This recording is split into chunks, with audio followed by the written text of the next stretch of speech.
Hai, Assalamualaikum semua.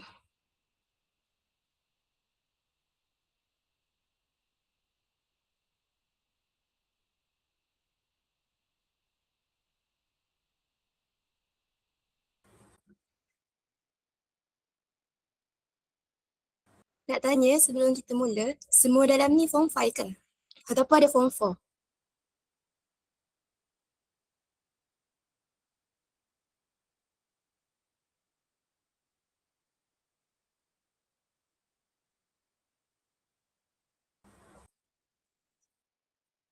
Boleh tak kita start kelas pada pukul 3.10 ya? 1 minit lagi.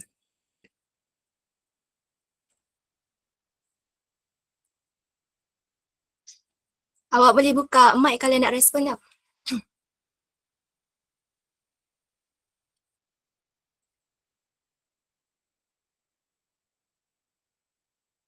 Okay, sebelum start kelas, ada tak siapa yang nak volunteer untuk baca doa?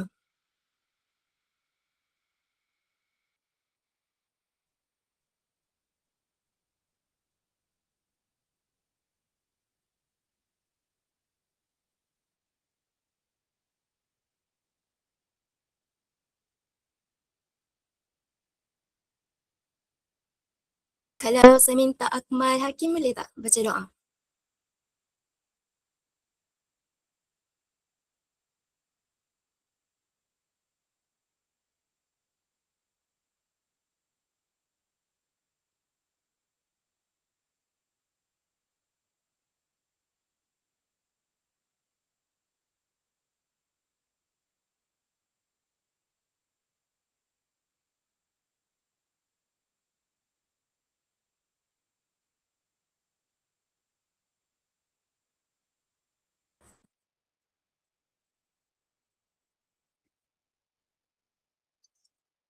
Hai, boleh tak nak minta siapa-siapa baca doa?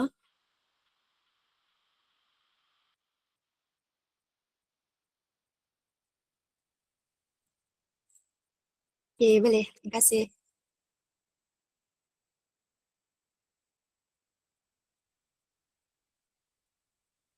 السلام عليكم.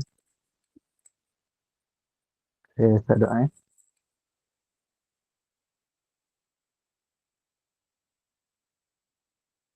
Assalamualaikum. Saya akan start doa. Bismillahirrahmanirrahim. Alhamdulillahi rabbil alamin. Hamdan hamidin, hamdan syakirin, hamdan yuafi ni'amahu wa yukafiru mazidah. Ya Rabbana lakal hamdu kama yanbaghi li jalalikal karim wa azim sultanik. Allahumma arzuqna fahma wal ilm wal hikmata aql birahmatika ya arhamar rahimin. Allahumma arzuqna fahm. Allahumma inna nas'aluka ilman fil wal nijahan في هذا الدراسة. ربنا آتنا في الدنيا حسنة وقنا عذاب النار. صلى الله على سيدنا محمد وعلى آله وصحبه وسلم والحمد لله رب العالمين آمين.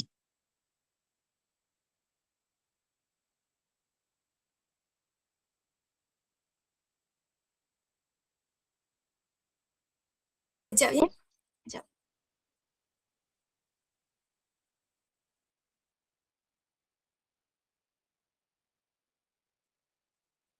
Okay, awak semua ada bawa buku teks tak? Buku teks.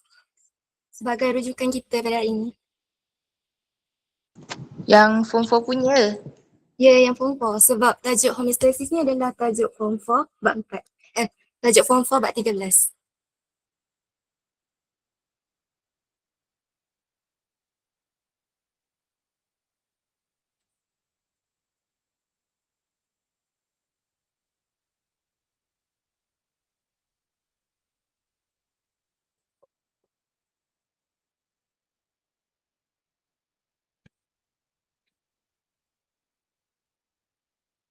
Kalau tak bawa, boleh tengok Google Drive yang ada nama saya. Lepas tu boleh tengok nota eh.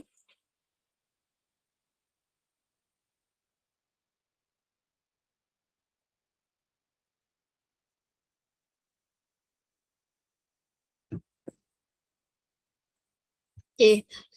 Pelajaran kita hari ni saya just macam nak sharing lah dengan awak semua. Tambah 13. Kalau ada apa yang tak faham boleh terus tanya ataupun chat.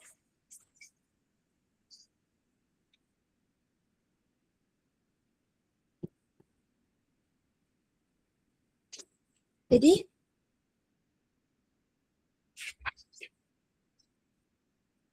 hello, boleh dengar tak?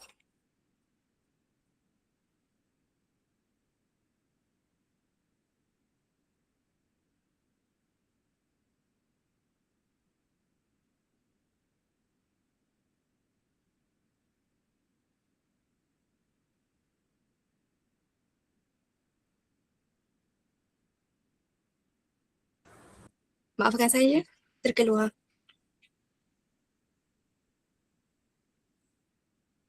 Jadi kalau semua dah sedia boleh buka modul tu untuk kita tengok bab 13 sama-sama ya. Kalau ada tak faham boleh tanya. Dan semua boleh dengar tak suara saya? Semua boleh dengar? Okay. Dan fokus saya pada hari ni adalah macam nak sharing lah dengan awak semua tentang bab 13 ni. Sebab bio kan semua fikir bio ni susah. Jadi kita nak cari cara lah untuk belajar biologi ni dengan mudah. Dan awak semua ni yang form 5 ni akan lebih mudah lah untuk belajar ni. Dan dengan cara yang lebih baik lah insyaAllah. Jadi kita teruskan dengan 13.1 iaitu homeostasis.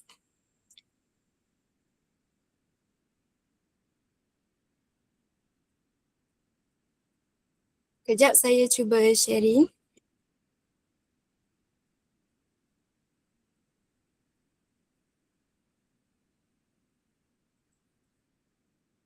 Semua boleh nampak tak saya share?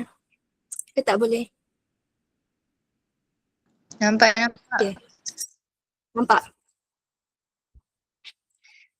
Jadi untuk bab 13 ni, kita belajar tentang homeostasis. Homeostasis ni kalau kita tengok buku teks lah, maksudnya adalah kawal atur persekitaran dalaman iaitu kimia dan fizikal untuk badan kita ni boleh menjalankan fungsi dia dengan baik. Dan persekitaran ni jenis kawal atur ni ada dua iaitu kimia dan fizikal. Jadi kita akan go through lah dengan semua ni iaitu kimia dan fizikal. Mula kita tengok kawal atur suhu badan dulu ya. Kawal atur suhu badan. Kalau ikut nota satu lagi. Kejap.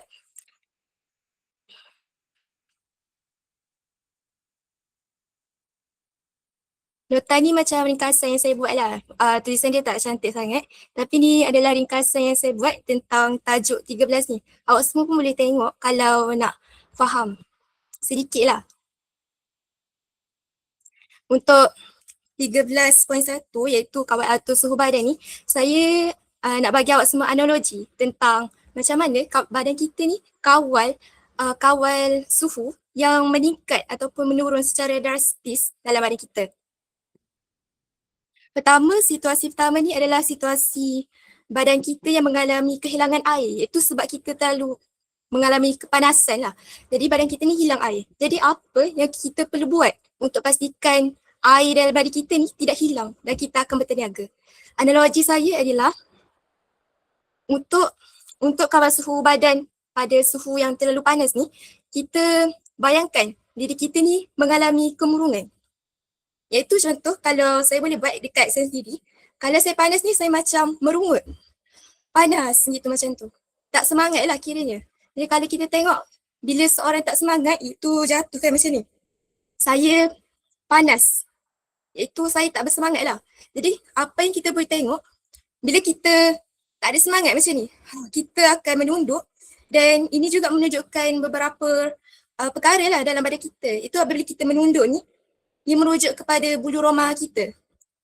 Iaitu faktor kawal atur secara fizikal yang pertama iaitu bulu roma. Apabila kita tak bersemangat, kita merungut, kita akan condong ke hadapan kan. Begitu juga dengan bulu roma kita akan mengendur. Dan apabila bulu roma kita mengendur ni menyebabkan lapisan haba terperangkap. Iaitu kalau adanya terperangkap ni kurang haba dibebaskan menyebabkan badan kita ni lebih banyak haba dibebaskan, menyebabkan badan kita ni lebih sejuk lah kiranya. Kejap Boleh faham ke sekarang ni? Analogi dekat sini tu kita tak bersemangat lah, kita jatuh macam ni. Itu bola roma kita jadi condong. Dan analogi ni juga macam kita tengah marah dan semangat. Kita tengah marah dan kita tak bersemangat kan. Marah ni menyebabkan badan kita, kalau kita tengok certain orang kan, kalau dia marah macam kita tengok kenapa muka dia ni warna merah. Kenapa? Jadi kenapa muka dia boleh jadi warna merah apabila dia tengah panas dalam ni? Pertama, kita boleh tengok dekat yang kedua ni tentang, boleh nampak tak? Tentang salur darah kita. Tak nampak. Tentang salur darah. Bila seorang ni tengah marah, iaitu panas dalam ni kan, menyebabkan salur darah mereka ni mengalami penguasodilatan, iaitu naik ke permukaan. Menyebabkan bila marah dan salur darah ni naik ke permukaan tangan kita, haba lebih mudah terbebas ke persekitaran. Sebab tu kita tengok orang yang tengah marah ni muka dia warna merah. Dan itu boleh disebabkan oleh penguasodilatan arterial lah. Yang kedua, yang ketiga, bila kita tengah panas ni juga, badan kita ni akan lebih mudah mengeluarkan peluh. Badan kita akan keluarkan peluh. Sebab kita nak sejukkan badan kita daripada panas yang melampau ni. Peluh ni iaitu air akan menyerap haba dalam badan kita, menyebabkan badan kita ni menjadi lebih sejuk. Dan yang keempat iaitu tentang otot rangka. Kalau kita tengah panas, kita tengah tak bersemangat, kita mestilah tak nak bergerak. Tak nak bergerak menyebabkan otot rangka kita ni kurang melakukan pergerakan, itu tidak menggigil ataupun mengendur. Menyebabkan kita ni hanya duduk sajalah, kita tak nak bergerak. Bila panas kita malas nak bergerak. Macam tu kan. Boleh faham ke tak setakat ni? Ada apa-apa yang macam tak faham ke? Boleh tanya ya.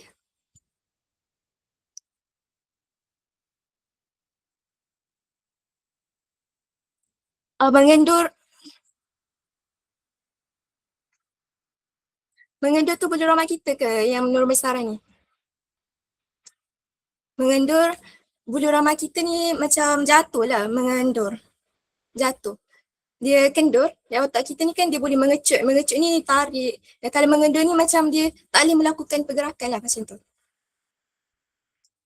Boleh faham tak tentang faktor fizikal untuk suhu badan panas? Seterusnya saya gerak, kalau secara kimia lah pula, tentang pergerakan kimia, dia ada dua sahaja kan yang perlu kita tahu, iaitu kelenjar adrenal dan kelenjar thyroid, menyebabkan adrenal dan thyroid. Dan bila panas ni, kedua-dua ni tak function. Jadi yang kita boleh jawab, kedua-dua benda ni dia tak function je lah. Dia tak ada melakukan tindak balas apa-apa. Kalau seterusnya saya gerak kepada muka surat yang seterusnya, itu ni melibatkan mekanisme yang sama lah, iaitu thermoreceptor, reseptor suhu.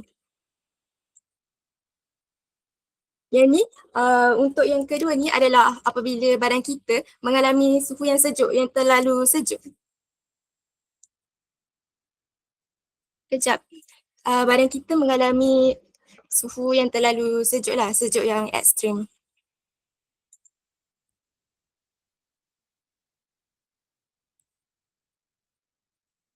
Okay, kalau suhu sejuk pula, analogi yang saya boleh berikan pada awak semua, bila kita sejuk ni kita jadi semangat, kita tegak semangat. Saya semangat sebab cuaca ni sejuk. Dan benda ni juga dia dekat lah, berdekatan dengan apa yang kita tengok dekat buku teks muka surat 248. Bila sejuk kita jadi semangat, iaitu bulu roma kita ni jadi tegak. Bulu roma kita tegak. Bila bulu roma kita tegak ni menyebabkan lapisan haba yang terperangkap tebal dalam badan kita, menyebabkan haba ni lebih mudah haba ni tidak mudah dibebaskan lah, sebab badan kita tengah sejuk sekarang. Jadi benda yang kita nak adalah kita nak supaya badan kita ni jadi panas balik, tak jadi sejuk. Jadi kita menegakkan badan, bulu roma kita juga tegak dan udara ni tak dapat dibebaskan keluar. Dan yang kedua, bila dekat cuaca yang sejuk ni, kita jarang tengok orang apabila marah ni, tengok muka dia kenapa merah kan. Merah. Sebab merah ni kan disebabkan oleh salur darah kita kan. Dan bila sejuk ni, salur darah kita ni akan mengalami pemvasocerutan. Iaitu mencerut masuk dalam badan kita. Jadi kita tak nampak lah seorang tu dengan muka yang warna merah. Dan yang ketiga, bila kita sejuk, kelenjar peluh kita ni tak akan berfungsi. Menyebabkan air tak dapat dihasilkan lah oleh badan kita. Air ni kan function dia adalah untuk menyerap haba dalam badan. Dan kalau air tak dihasilkan, maksudnya haba ni kekal dalam badan kita supaya badan kita yang sejuk ni boleh menjadi panas balik. Macam tu lah kiranya. Dan yang keempat, bila keadaan sejuk, kita bersemangat. Dan kita kalau bersemangat ni mestilah kita nak suka bergerak kan. Bila kita bergerak, maksudnya otot rangka kita ni akan melakukan pergerakan, iaitu badan kita ni akan menggigil, mengecut dan mengendur. Bila kita menggigil, badan kita ni akan menghasilkan haba dan benda ni akan menetralkan balik lah badan kita yang sejuk menjadi lebih panas sebab badan kita melakukan pergerakan yang menghasilkan haba. Boleh faham? Ada yang tak faham tak setakat ni? Kalau nak ulang boleh bagi tahu. Kejap. Salur darah cerut tu macam mana? Salur darah mencerut tu daripada Afrika Mesara kan sebenarnya kan dia tengah mengembang kan, Dia mencerut tu macam kita tarik dia dalam lah. Kita tarik supaya benda yang tengah terbang ke atas tu, tengah mengembang, kita tarik bawah ni, dia jadi masuk ke dalam dan mencerut. Kita tak nampak dah saudara. Itulah macam mencerut. Iaitu pemvasocerutan. Ni bab 13 tau. Boleh faham setakat ni? Okay. Jadi kalau untuk tindak balas secara kimia, iaitu melibatkan dua kelenjar kan, kelenjar thyroid dan kelenjar adrenal. Kalau tadi waktu kita panas, benda badan kita ni tak berfungsi. Dan bila kita sejuk, kita semangat, semua benda nak berfungsi. Jadi kedua kelenjar ni akan bertindak balas secara normal lah. Iaitu kelenjar adrenal ni akan menghasilkan hormon adrenalina dan kelenjar thyroid pula akan merembeskan hormon thyroxine untuk memanaskan badan kita yang sejuk. Kalau semula saya nak gerak kepada yang kedua, iaitu kawal atur aras gula. Boleh saya gerak?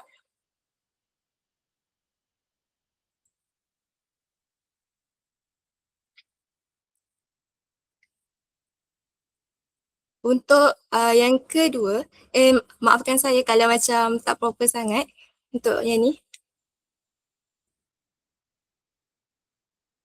Boleh nampak slide ni? Okay, terima kasih lah. Jadi untuk yang mekanisme yang kedua iaitu melibatkan kawal atur aras gula. Aras gula kita ni adalah melibatkan pankreas dalam badan kita. Kalau sudah belajar sebab bab 13 ni dia berkait dengan banyak bab, jadi agak sukarlah untuk kita hadam. Tapi kita cubalah sikit-sikit lah. Untuk kawal atur aras gula ni, saya bagi akronim untuk memudahkan kita ingat lah. Iaitu organ yang kawal atur aras gula ni kita kenali sebagai PIG tau. PIG je. Iaitu PIG yang mewakili pankreas, I mewakili insulin dan G mewakili glukagon. Benda tiga mekanisme ni adalah benda utama yang terlibat dalam mekanisme aras gula. Boleh take note lah kalau boleh tulis lah kalau nak lebih kefahaman untuk kita boleh tengok lagi nota ni lain kali. Jadi bolehlah tulis tau. Untuk kawal atur aras gula, mekanisme organ yang kita terlibat adalah pankreas.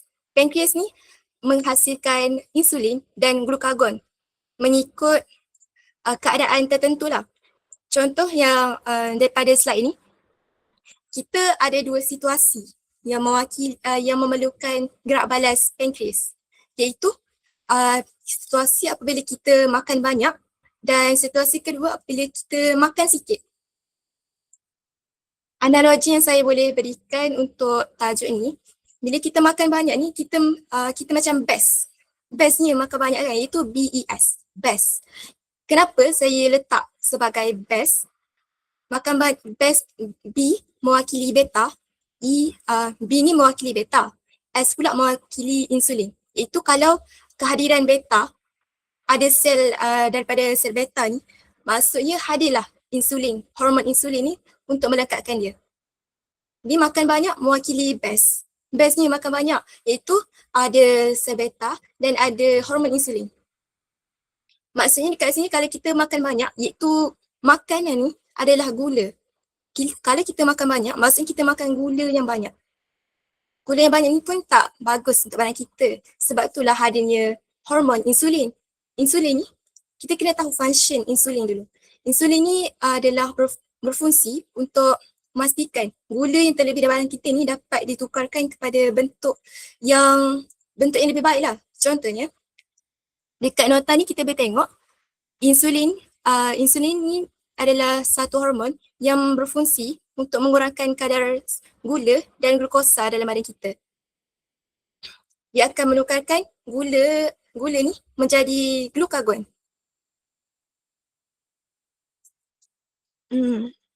Dia akan menukarkan glukosa yang berlebihan ni menjadi glycogen tau. Glycogen.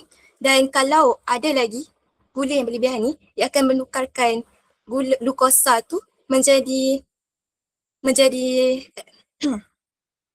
lemak lah. Menjadi lemak. Glukosa yang berlebihan tu menjadi lemak. Maksudnya kat sini, insulin ni berfungsi dalam apabila kita makan terlalu banyak. Boleh faham tak? Kalau tak, saya boleh ulang. Ada respon lagi?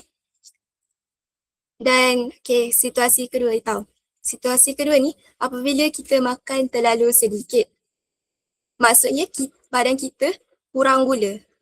Bila kita makan sikit ni, kita macam, alah, sikit ni makan dah kan? Itu ALO, alah. Itu macam satu akronim lah yang digunakan dalam bab ni. Ataupun boleh juga guna ni, agah yang ada kat skrin ni.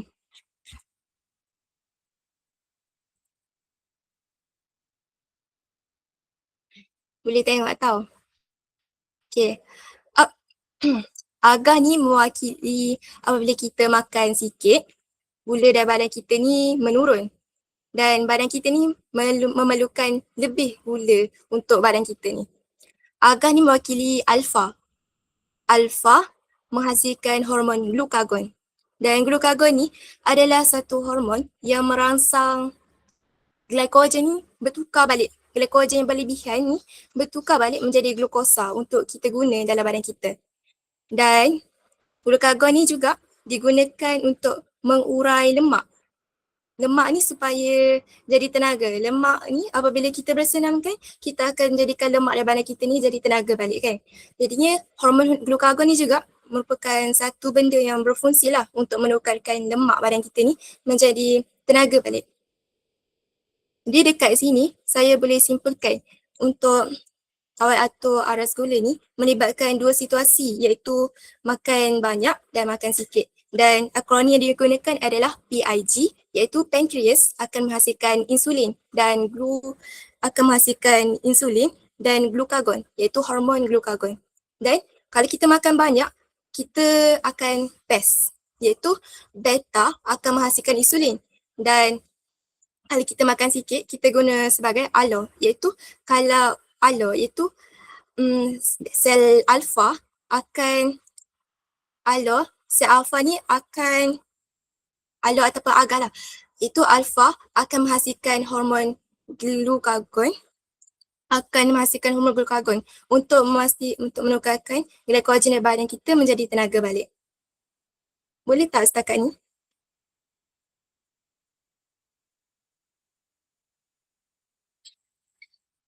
Kalau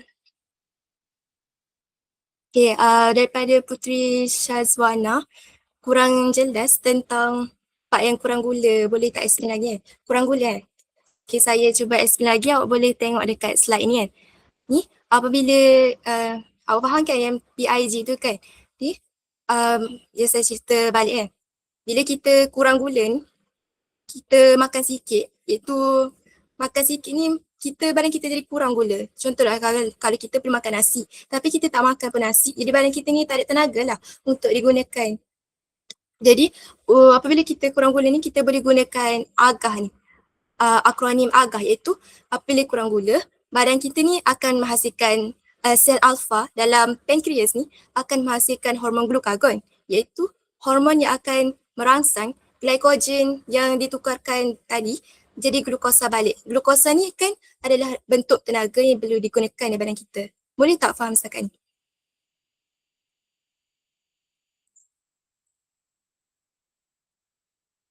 Okay, seterusnya saya minta izin untuk kita pergi ke slide yang seterusnya.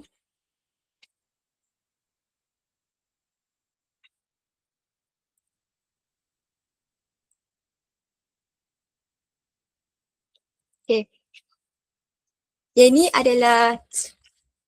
ini adalah satu subtopik yang agak sukar lah untuk kita fahami sebab ini adalah gabungan daripada daripada Arin Arif.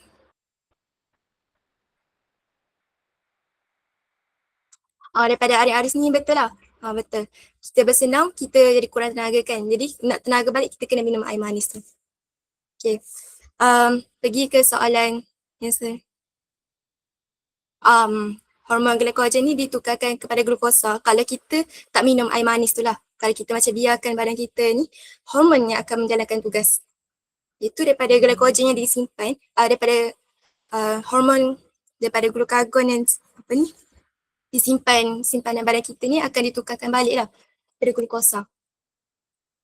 Macam tindakan hormon ni adalah tindakan apabila kita tak buat apa-apa dekat badan kita. Okay. Dekat yang ketiga adalah kawal atur tekanan separa karbon dalam separa karbon dioksida dan darah. Subtopik ni macam agak sukar lah sebab melibatkan kimia. Selain daripada biologi, ia juga melibatkan kimia dalam subtopik ni kan.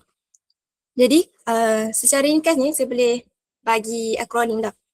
Kalau kita bersenam, kita ni banyak melakukan aktiviti. Bila kita kan manusia, kerana kita akan bernafas.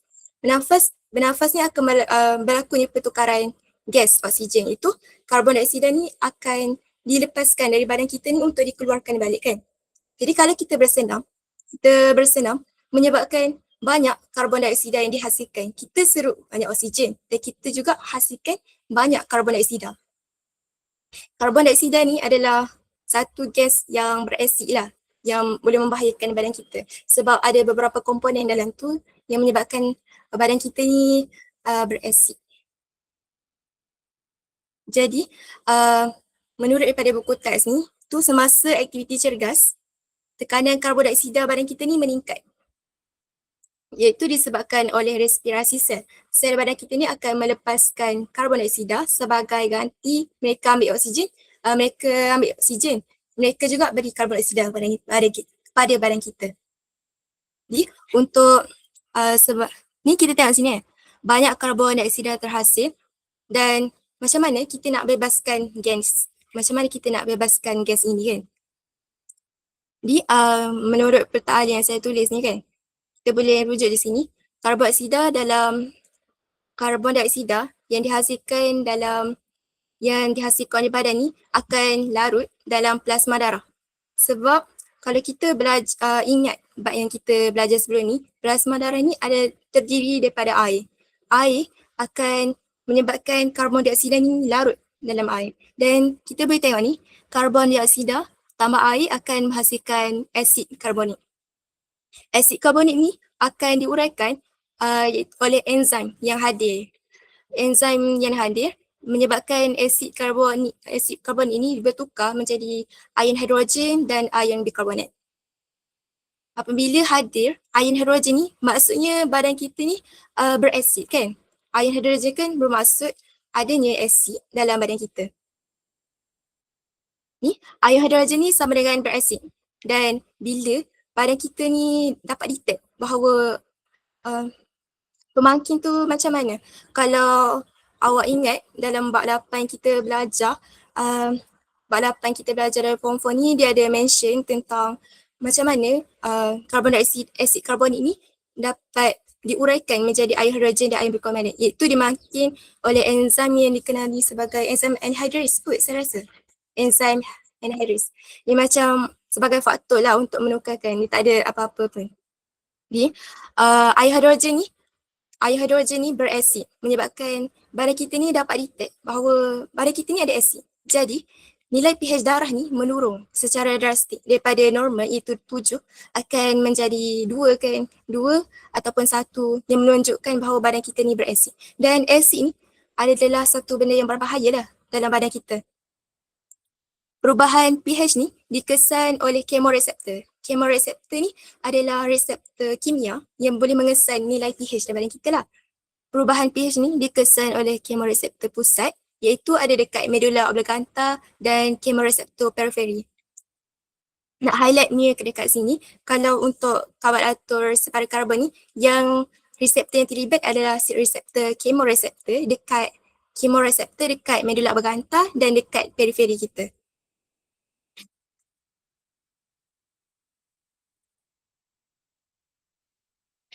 Okay. Dan apabila chemoreceptor ni mengesan adanya perubahan iaitu badan kita ni mengalami asid yang berlebihan ni, impas saraf pun menghasilkan impas saraf dan dihantar kepada pusat kawalan respirasi kita lah. Pusat kawalan respirasi dan pusat kawalan kardiovaskular. Impas saraf ni akan dihantar kepada organ reseptor kita. Organ efektor kot. Yang itu otot interkostal, badan kita yang ada function sebagai pernafasan lah, iaitu otot interkostal, diafragma, kardium dan jantung ni lah. Dan tindak balas impas saraf yang dihasilkan tu supaya badan kita ni bernafas dengan cepat. Supaya karbon dioksida ni dapat dikeluarkan dari badan kita ni dengan cepat. Itulah yang menyebabkan apabila seorang tu melakukan aktiviti cergas, mereka akan bernafas dengan cepat supaya karbon dioksida yang ada di badan ni dapat dikeluarkan. Boleh dapat tak? Ada soalan? Macam tak faham ke sikit-sikit? Kalau ada boleh terus tanya. Okay. Jadi kita teruskan dengan yang seterusnya. Ke nak dengar lagi? Teruskan yang seterusnya. Kalau ada soalan boleh tanya dekat ruang chat. Okay. Untuk mekanisme kawal atur yang keempat yang kita belajar adalah kawal atur tekanan darah. Dekat sini macam lebih mudahnya saya bagi analogi lah untuk awak semua. Sama je analogi juga. Sebab nota yang saya tulis hanya dekat sampai situ sahaja. Okay. Untuk kawal atur chemoreceptor. Chemoreceptor ni adalah reseptor yang mengesan bahan kimia.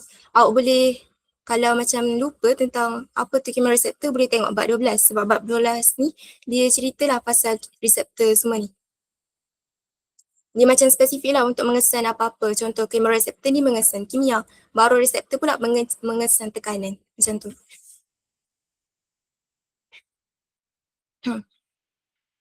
Okay, terus saya teruskan dengan atur tekanan darah kan. Yang ni. Boleh nampak? Nampak. Okay. Okay, mekanisme atur tekanan darah. Untuk tajuk ni, analoginya seperti pai air lah. Okay, saya boleh beritahu macam wayar, pai air dengan wayar tau. Jadi, benda yang terlibat dalam tekanan kawal atur tekanan darah ni adalah baroreseptor. Baroreseptor ni adalah reseptor yang mengesan tekanan lah. Apa-apa tekanan badan kita ni tinggi ke rendah macam tu. Jadi, boleh tengok macam ni tau. Ni adalah salur darah kita yang normal. Ni adalah salur darah kita yang normal macam ni. Saya tunjuk dengan tangan je sebab tak ada benda lain dah. Ni adalah salur darah kita yang normal tau. Dan pertama, darah kita ni mengalir dengan biasa je lah dalam ruang ni. Dalam bulatan ni, darah kita ni mengalir dengan normal. Ni keadaan normal. Dan apabila ada dua situasi iaitu darah rendah dan darah tinggi. Darah rendah dan darah tinggi. Situasi pertama apabila badan kita ni mengalami darah rendah. Ni adalah salur darah yang biasa. Dan darah pun mengalir dengan normal lah dalam salur darah ni. Keadaan yang pertama, apabila badan kita ni mengalami tekanan darah yang rendah lah, iaitu darah menurun. Disebabkan oleh luka. Badan kita ni mengalami luka yang menyebabkan darah dalam salur darah ni berkurang. Daripada yang penuh ni, dia macam separuh je, setengah. Benda ni akan menyebabkan badan kita ni kurang mendapat darah yang sepatutnya kita dapat kan. Sepatutnya kita dapat banyak ni, tapi kita dapat sedikit je macam ni. Dan apa yang badan kita ni perlu lakukan supaya darah ni dapat mengalir dengan normal balik. Jadi itulah apa yang kita nak bincangkan dekat tajuk ni.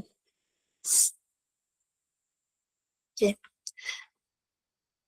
Apabila darah ni salur darah normal dan bila darah ni berkurang menyebabkan dalam salur darah ni tekanannya berkurang kan. Sebab yang sepatutnya penuh tiba-tiba tinggal sedikit, separuh je. Sebab darah tu banyak keluar sebab kita luka. Daripada sepatutnya penuh jadi separuh. Menyebabkan tekanan dalam salur darah kita ni berkurang kan.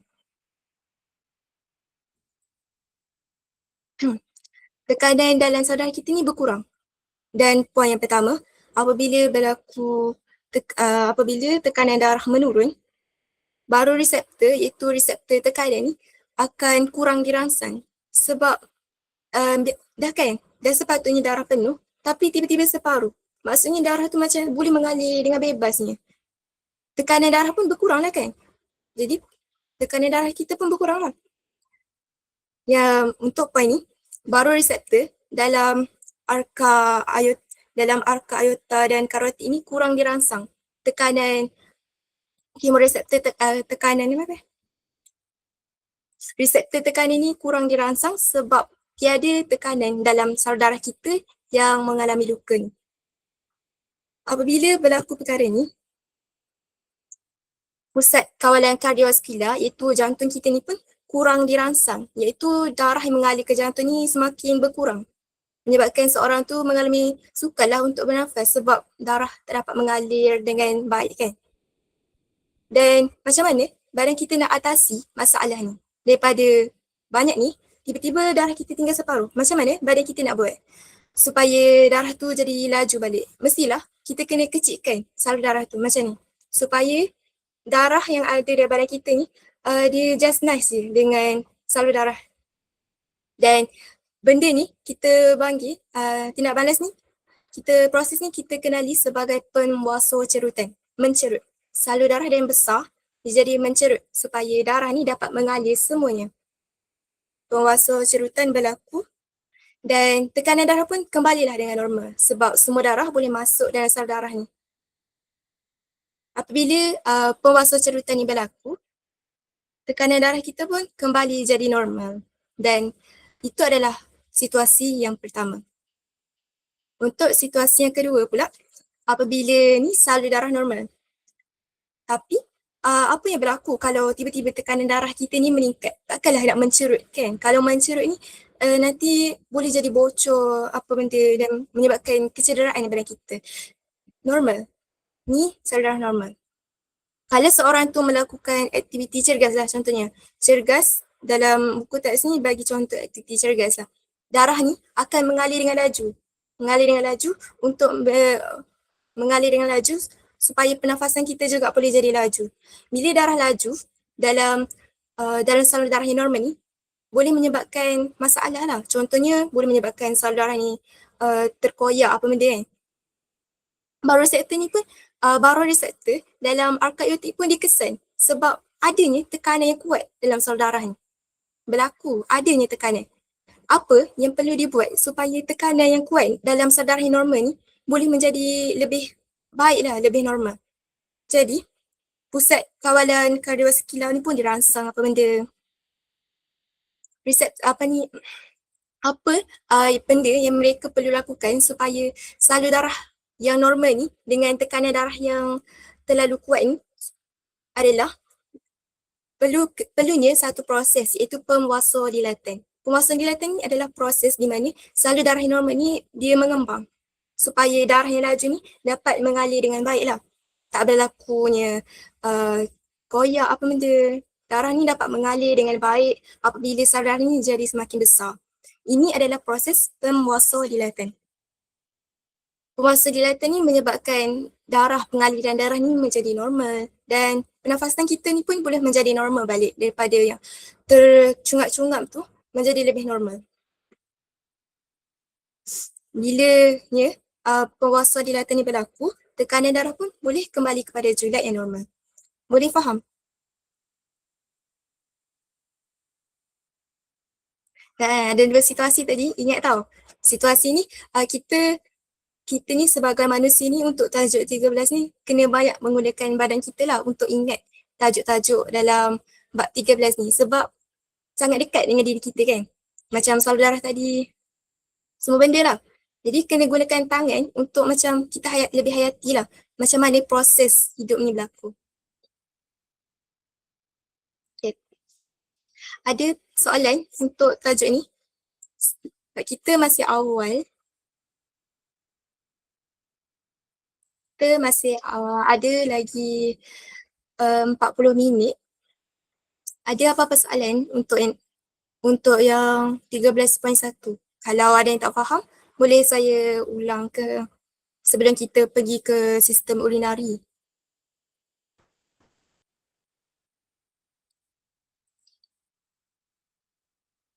Kalau ada soalan, boleh terus tanya.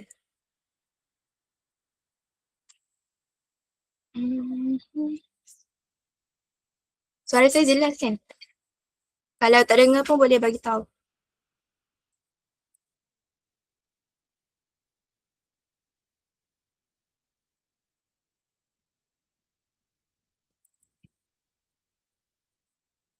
Ni tajuk form 4 bab 13.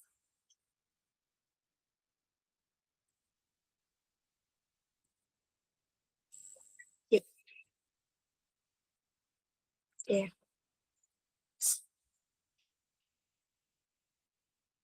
Boleh kita nak teruskan ataupun nak ulang lagi? Kalau boleh teruskan, saya boleh teruskan dengan 13.2.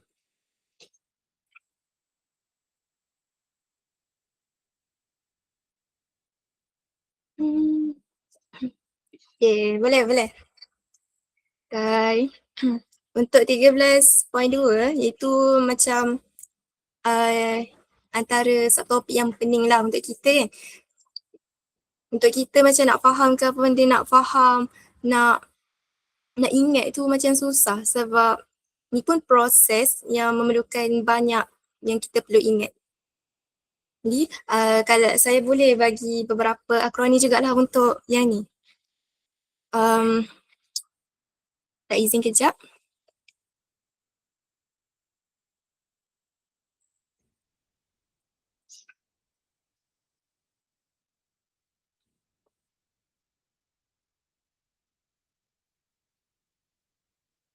Ni nota yang saya ambil dari Google tentang sistem urinari.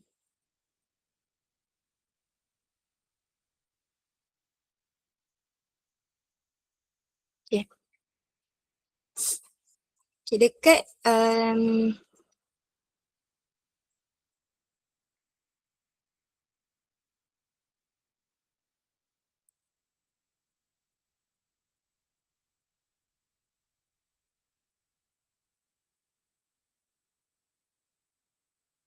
okay. Untuk 13.2 ni kita akan belajar tentang organ ginjal dan macam mana penghasilan air kencing dia lah dalam badan kita. Untuk boleh tengok slide ya.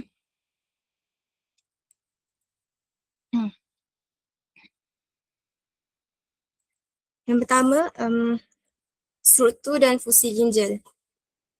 Ni dekat muka surat 252 ni, dia bercerita tentang struktur ginjal kita, struktur ginjal dalam badan kita ni.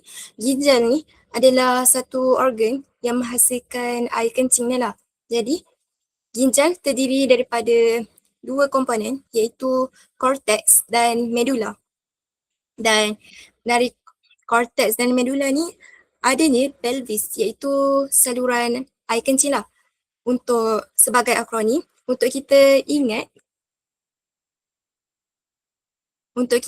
ingatlah apa kalau kita nak ingat struktur ni kita boleh guna akronim sebagai kilometer per second kot.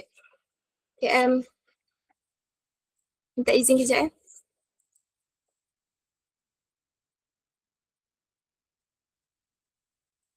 Okay. Boleh nampak tak? Tak nampak. Yang ni adalah akronim untuk kita ingat struktur ginjal iaitu tak nampak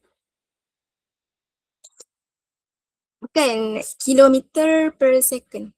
Per second. Cuba tulis saya tak ya.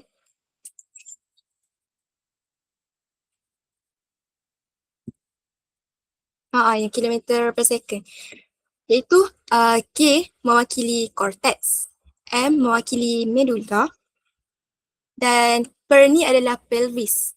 S ni adalah saluran kita lah, saluran kencing. km per second lah boleh sebagai akronim dia. Boleh dapat?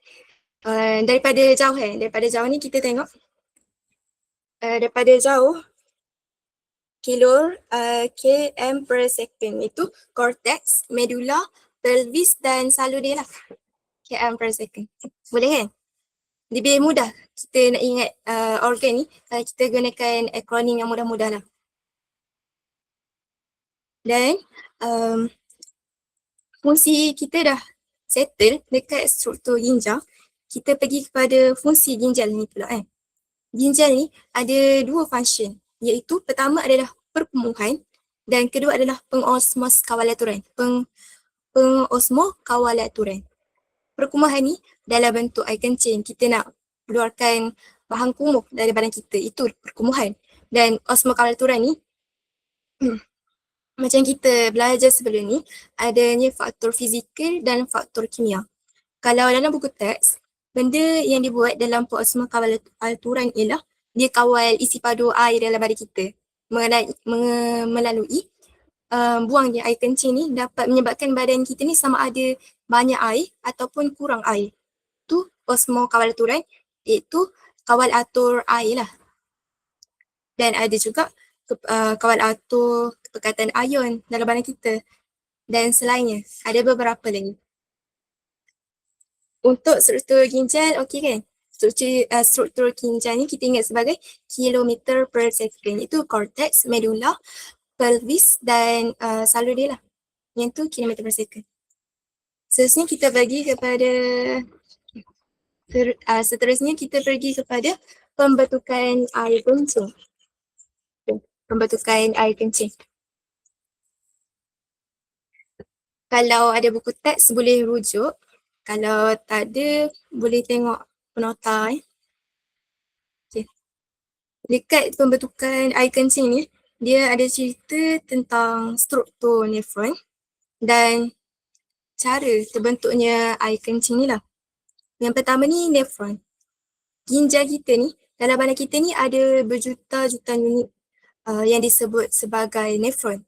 Nefron ni adalah satu struktur yang besar. Nefron ni dia terdiri daripada banyak struktur, iaitu ada kapsul Bowman, ada glomerulus dan ada juga tubul renal. Kapsul Bowman, glomerulus dan tubul renal. Kita tengok gambar. Kita tengok gambar ni.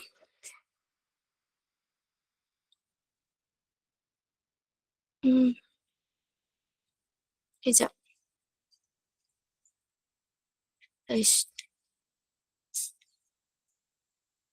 Okay. Kalau boleh awak semua boleh tengoklah gambar.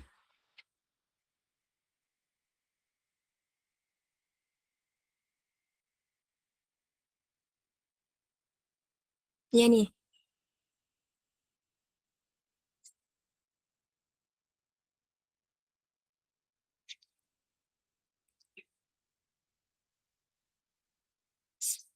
Ya. Dekat gambar ni kita boleh tengok tadi kan kita kata nefron ni terdiri daripada 3 komponen utama iaitu adanya glomerulus, ada kapsul Bowman dan ada tubul berlingkar, tubul renal, ada tubul renal. Kapsul Bowman kita tengok, ni adalah kapsul Bowman. Macam mana nak ingat kapsul Bowman?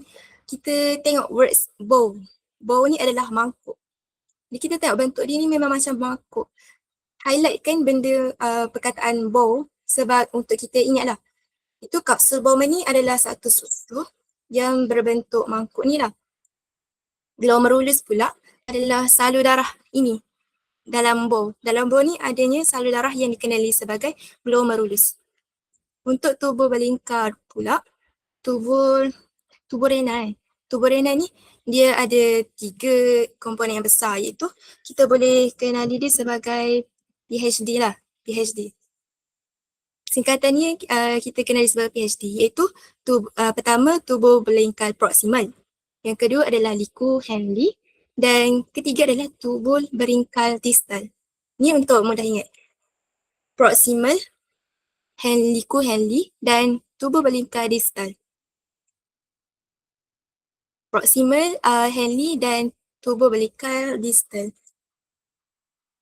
Jadi kita boleh tengoklah rujuk macam mana bentuk dia.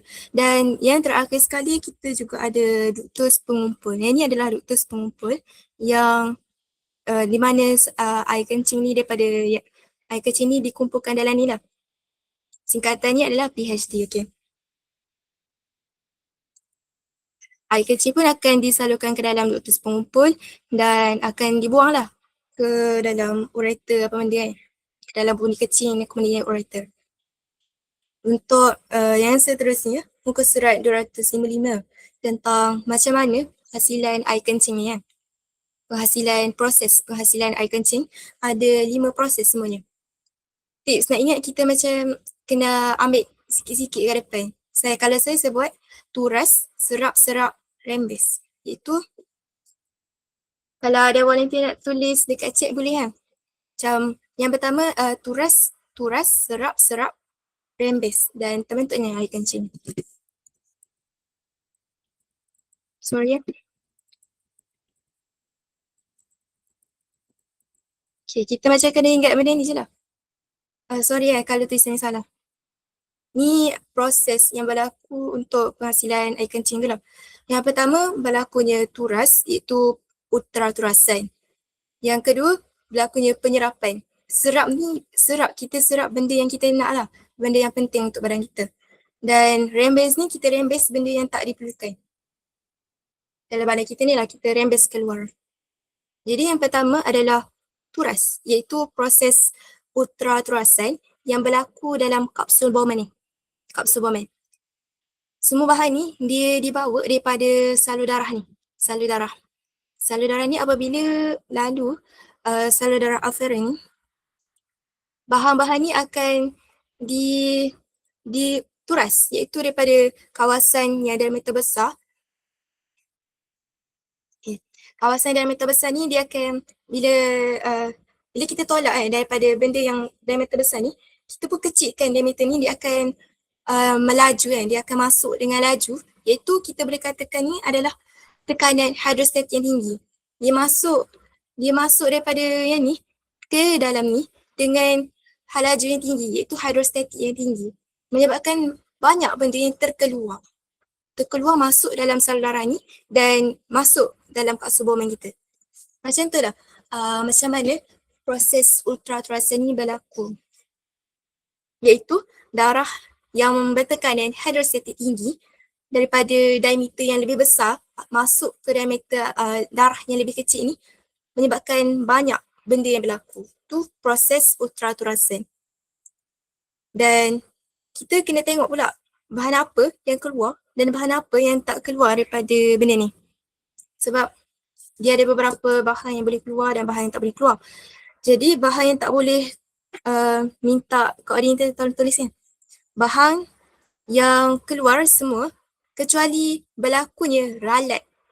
Ralat ni dia itu ralat protein lah. Saya bagi akronim sebagai ralat protein. Ralat protein. Okay. Ralat protein. Ralat protein adalah ralat yang berlaku apabila darah ni dituras daripada yang besar tadi masuk yang kecil.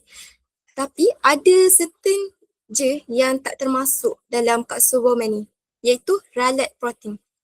Kenapa saya bagi akronim sebagai ralat protein? Ralat, Ra iaitu mewakili darah merah kot.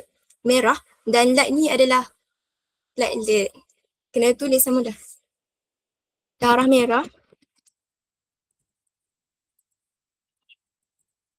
Okay, benda ni adalah yang tak keluar lah. Dan ada beberapa protein plasma darah. Okay. Ni sebagai satu akronim untuk kita ingat bahan apa yang besar dalam darah kita ini yang tak boleh keluar, iaitu ralat protein, darah merah, darah merah, platelet dan protein plasma iaitu AGF. AGF ni mewakili globulin, fibrinogen dan benda-benda kita belajar pada tajuk 10 kot. Protein plasma. Okay, tak masuk kapsul bermain. Ra tu untuk darah, lat tu untuk platelet. Okay. Ra untuk darah, lat ni untuk platelet. Dan protein ni memang protein plasma itu AGF. Ada globulin, fibrinogen dan apa satu lagi tu. Macam tu lah. Tu sebagai akronim lah. Dan kita sudah settle dekat ultraturasan. Proses yang kedua adalah serap. Turas, serap rembes kan. Dan yang kedua adalah serap. Kita serap bahan yang kita perlukan dalam badan. Kan tadi masa darah ni masuk dalam kapsul bomba ni macam-macam bahan yang masuk dalam kapsul bomba kan untuk dibuang. Tapi bukan semua benda yang kita masuk dalam kapsul bomba ni kita tak nak. Ada beberapa bahan ni yang badan kita perlukan lagi, iaitu air dan garam, itu natrium chloride lah. Natrium chloride. Air, garam, natrium chloride dan glukosa. Glukosa ni kita perlu untuk menghasilkan tenaga. Jadi kita tak boleh buang lah glukosa dalam badan kita. Kalau glukosa terkeluar, maka kita ni akan terkena penyakit lah kiranya kan. Okay. Garam ni mewakili natrium chloride. Natrium chloride. Ni bahan yang diserap balik. Apa bahan yang diserap balik? Okay. Selain kita kena tahu bahan apa yang diserap balik, kita juga kena tahu macam mana bahan ni diserap balik diserap balik. Macam kalau ikut buku teks, air ni seperti biasa diserap melalui proses osmosis. Kalau natrium ni macam kita tengok lah, dekat gambar ni natrium ni ada plus. Tambah ni maksudnya dia aktif lah kan, dia aktif, dia plus. Jadinya dia ada diserap masuk, dipam secara aktif. Kalau klorid ni dia adalah Cl-. Minus ni mewakili pasif. Maksudnya dia diserap secara pasif. Dan glukosa ni badan kita ni ada banyak glukosa. Tapi ada beberapa glukosa je yang termasuk dalam kapsul bomba ni. Maksudnya daripada menentang kecurangan lah, daripada kecurangan yang sikit nak pergi yang banyak ni, kena daki guna kan. Maksudnya dia naik secara aktif, bukan turun secara pasif. Jadi tu macam mana secara ringkas lah, macam mana mereka ni diserap, iaitu osmosis, pengangkutan aktif dan pengangkutan pasif. Dan di tempat mana mereka serap ada beberapa tempat, iaitu dekatnya PHD ni. Liku PHD iaitu proximal, Henle dan distal. Tu tempat mereka serap. Dan penyerapan proses yang ketiga, serap di lingku Henle pula. Tadi untuk serap yang pertama adalah serap di proximal. Serap yang kedua berlaku dekat liku handi dan distal. Ni dua tempat ni berlaku dengan lebih banyak lah sebab nak masuk dekat dalam salur ni. Jadi mereka kena keluarkan dengan cepat. Jadinya dua tempat ni berlaku dengan lebih agresif lah. Di mana berlakunya penyerapan semula dengan lebih banyak. Jadi sama je. Key point dia adalah sama, iaitu berlakunya penyerapan semula bahan air, garam dan glukosa ni secara aktif, osmosis dan secara pasif tadi. Dan untuk proses yang terakhir iaitu itu proses yang keempat, rembesan. Turas, serap, rembes. Rembes adalah proses yang terakhir lah, iaitu rembesan. Rembesan bahan yang tak berguna. Contohnya bahan yang kita merembes, kita membuang lah kan. Kita membuang bahan yang tak berguna ni dari badan kita untuk masuk ke dalam salur kencing ni lah. Iaitu apa bahan yang kita rembes? Yang pertama adanya hidrogen, ion hidrogen. Ion hidrogen ni adalah bahan yang berasid, ion hidrogen. Okay, sorry. Okay. Adanya ion hidrogen, ada urea, ada kreatina, boleh rujuk buku teks lah kalau nak lebih kefahaman. Ada beberapa bahan yang toksik ni kita nak rembes keluar dari badan kita. Okay, dan proses yang kelima, yang ni yang terakhir sekali lah, lepas dah settle kita serap apa bahan yang badan kita nak dan kita buang, kita rembeskan apa bahan yang badan kita ni tak nak, yang toksik pada badan kita ni, terkumpul lah pembentukannya air kencing ni. Secara kesimpulannya, air kencing ni adalah benda alir yang terkumpul dalam ductus pengumpul ni kan. Dia buang semua. Dekat sini juga adalah proses terakhir berlaku, iaitu air yang terakhir dalam ductus pengumpul ni akan meresap secara osmosis, masuk balik dalam saluran darah kita. Ada juga sedikit urea yang terkeluar daripada ductus pengumpul ni masuk balik dalam badan kita sebab saiz yang terlalu kecil. Ini macam kita tak boleh expect lah banyak mana apa benda kan. Ini secara kesimpulannya ductus pengumpul ni adalah tempat terakhirnya berlaku serap, turas dan rembes apa benda tu tak ada turas. Serap dan rembes, diserap balik air dan ada urea yang terkeluar balik masuk dalam darah kita dan baki yang tersimpan ni kita kenali sebagai air kencing. Boleh faham tak setakat ni? Ke ada pening-pening?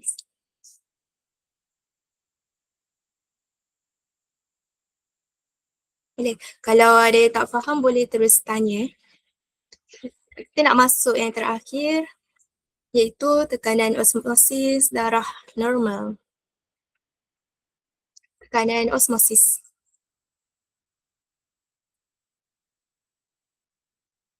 Okay.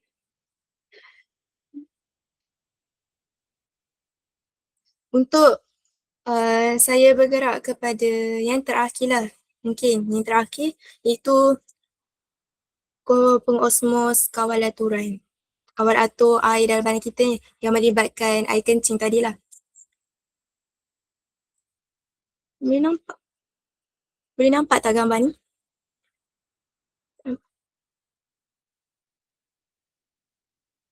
Boleh nampak gambar?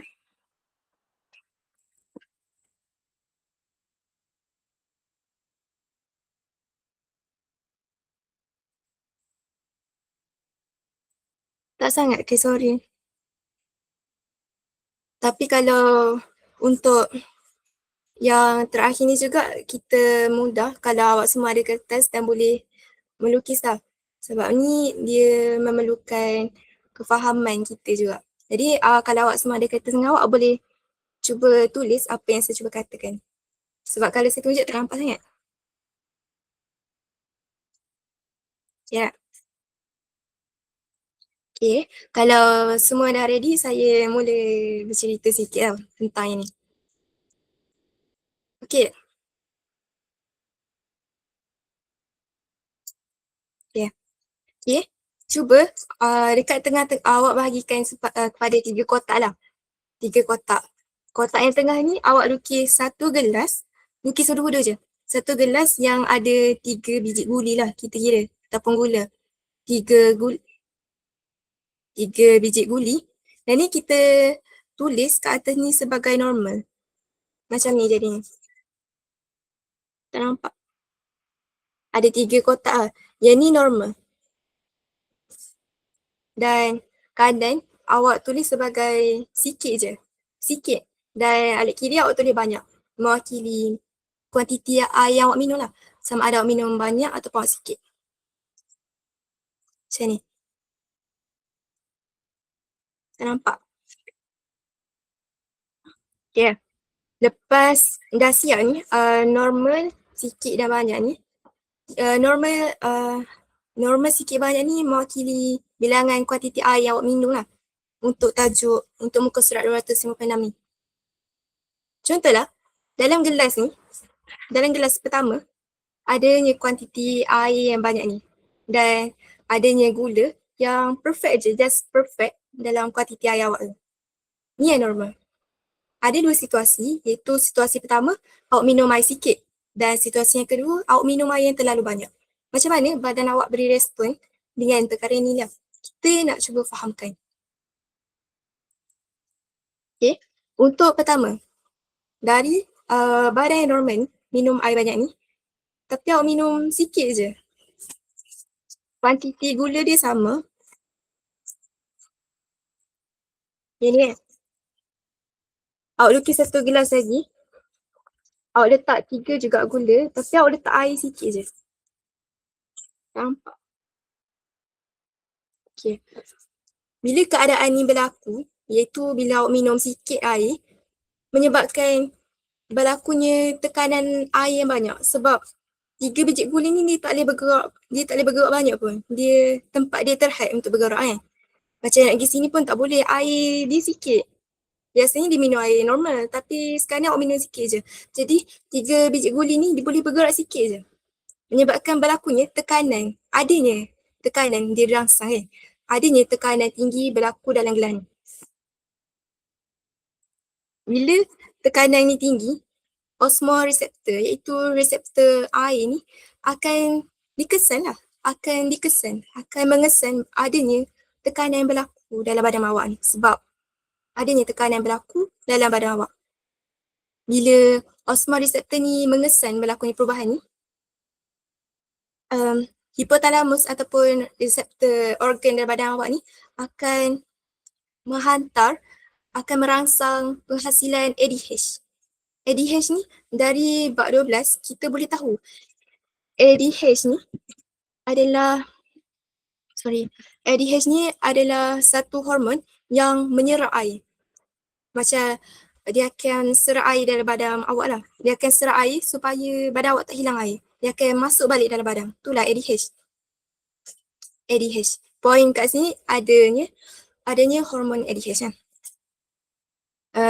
Berbalik kepada tadi, bila kita minum air yang sikit, berlakunya adalah kesan tekanan, iaitu osmoreseptor ni mengesan adanya tekanan air yang berlaku. Menyebabkan hantarnya impas, iaitu suruh ADH ni dihasilkan dengan banyak. Apabila ADH ni dihasilkan dengan banyak dalam badan kita ni, ADH ni akan serap air supaya badan kita ni takkan hilang air secara air kencing tadi. Dia ambil balik air yang dalam air kencing tu supaya digunakan dalam saluran darah kita. Tu ADH. Bila benda ni berlaku, hasil air kencing tu akan tak ada air sangat. Akan sikit je lah. Sebab air tu hampir semuanya masuk balik dalam badan kita lah disebabkan adanya ADH ni. Air kencing dihasilkan ni akan jadi sikit. Lepas tu pekat. Sikit dan pekat. Menyebabkan hasil akhirnya badan kita ni tekanan osmosis ni menjadi lebih normal lah. Jadi normal balik. Dan situasi kedua, kalau kita minum air terlalu banyak. Apa yang berlaku kalau kita minum air terlalu banyak kan? Contohlah ni tadi gula yang normal kan. Gula normal tadi ada 3 je dah bekas. Tapi kita tiba-tiba masukkan air penuh bekah lah kan. Masuk air penuh bekah, iaitu mewakili kita minum air ni terlalu banyak. Menyebabkan gula dalam bekas tadi tak berlanggar pun, tak ada pelanggaran. Maksudnya sini tak ada tekanan dirangsang. Terdapat kesan tekanan pun. Osmoreseptor pun tak berfungsi apa benda. Dan bila osmoreseptor ni tak berfungsi, ADH ni pun dia tak dirangsang. ADH ni tak dirangsang macam tak ada benda nak keluarkan ADH. Bila ADH ni tak ada dalam badan kita ni, air dalam air kencing ni akan tak dapat diserap balik dalam badan. Dia akan dikeluarkan je. Tak ada benda pun yang sebagai key untuk serap air dalam air kencing ni untuk masuk balik dalam badan kita. Menyebabkan air kencing kita ni akan jadi lebih cair, banyak. Dan bila benda ni berlaku, osmoreseptor dalam kita pun menjadi lebih normal balik. Jadi, tu adalah dua situasi yang berlaku lah apabila sama ada kita minum air banyak ataupun kita minum air sikit. Jadi kalau untuk lebih pemahaman lah, kita boleh gunakan teknik lukisan lah yang mewakili 3 gula. Lepas tu ada bekas tu kita buang air banyak dan setelah kita buang air sikit. Dan tu kalau awak nak belajar sendirilah, untuk belajar sendiri. Kalau nanti awak nak belajar sendiri untuk faham. Dan untuk lebih detail lah sebab untuk belajar biologi ni kita kena banyak guna panca indera kita lah. Kita kena guna tangan, kita kena tengok macam mana benda ni berlaku dan apa benda semua. Jadi setakat tu sahajalah untuk kelas kita, untuk kelas pada hari ni. Kalau ada soalan boleh tanya sebab kita masih ada masa 8 minit lagi sebelum habis. Kalau ada soalan boleh terus tanya sebelum kelas kita habis.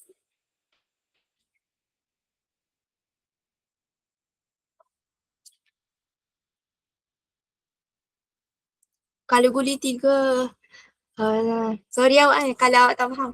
Guli 3 tu mewakili apa? Macam kita ni secara analogi je lah. Guli tu kita boleh jadikan dia sebagai gula ke. Macam kita nak tengok macam dalam satu bekas ni ada 3 biji guli. Dan kita bagi situasi berbeza. Satu tu normal. Normal ni normal je lah. Dan situasi kedua, dalam bekas yang sama yang ada 3 biji guli tu, tapi kita bubuh air sikit je. Yang mewakili kita minum air sikit je, apa yang berlaku? Berlakunya tekanan yang tinggi sebab dia hanya sikit je ruang untuk bergerak kan. Menyebabkan adanya tekanan. Dan kalau situasi ketiga ni, dari bekas yang sama yang ada 3 biji guli tadi, kita bubuh air yang banyak. Bila air yang banyak ni menyebabkan mereka boleh lalu banyak jalan lah. Boleh pergi atas, boleh pergi bawah dan menyebabkan kurangnya tekanan yang berlaku. Dan bila tekanan ni tak terhasil apa benda, osmoreseptor juga berkait lah. Osmoreseptor tak dirangsang dan ADH tak dapat dihasilkan. Dia ada 3 kaitan lah kat situ. Osmoreseptor, ADH, tekanan. Macam tu lah.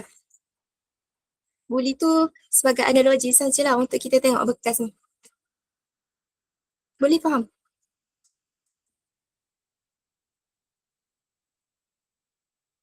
Macam tu lah.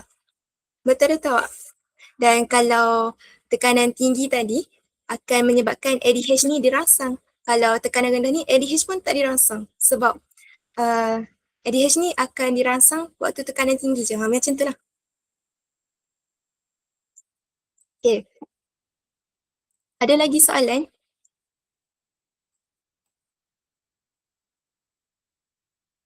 Betul-betul faham tak awak?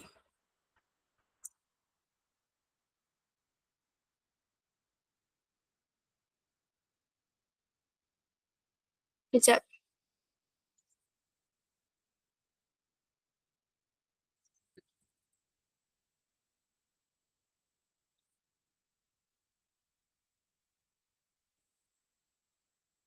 Okay. Boleh tak saya nak minta awak buka kamera lah sebab kita nak ambil gambar kalau boleh. Buka kamera kejap je.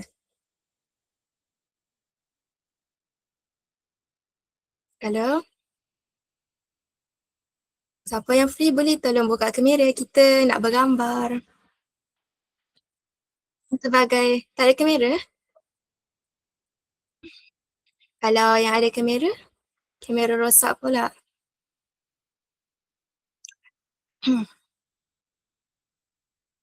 Saya pakai komputer.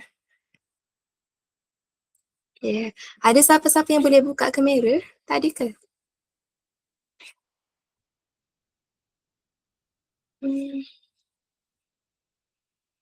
Jom kita ambil gambar ya.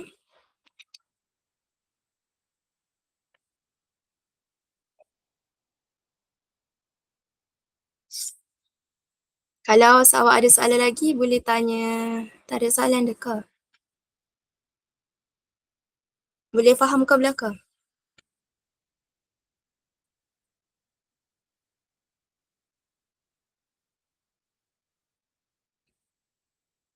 Boleh, okay.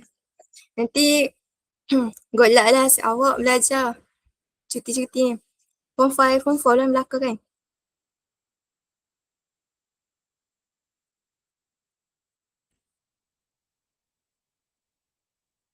Okay, good luck study Melaka.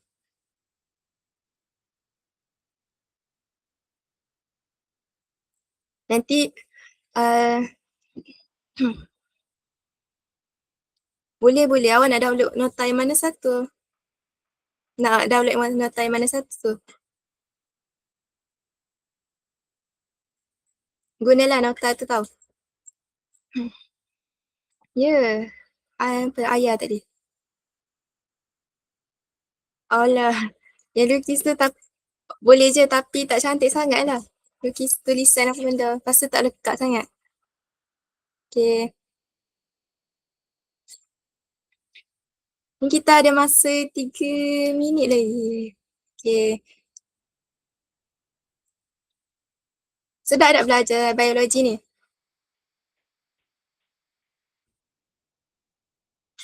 Nanti boleh isi apa ni, Google Drive ke? Okay. Okay. Harap semangat study biologi belaka. Lepas tu good luck.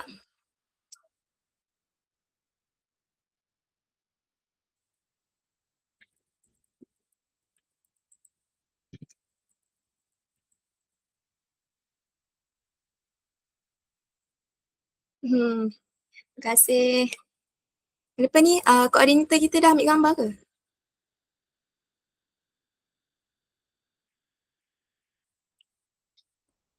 Dah ambil gambar ke ni koordinator? Ya, insyaAllah boleh kot. Terima kasih Maisarah tu.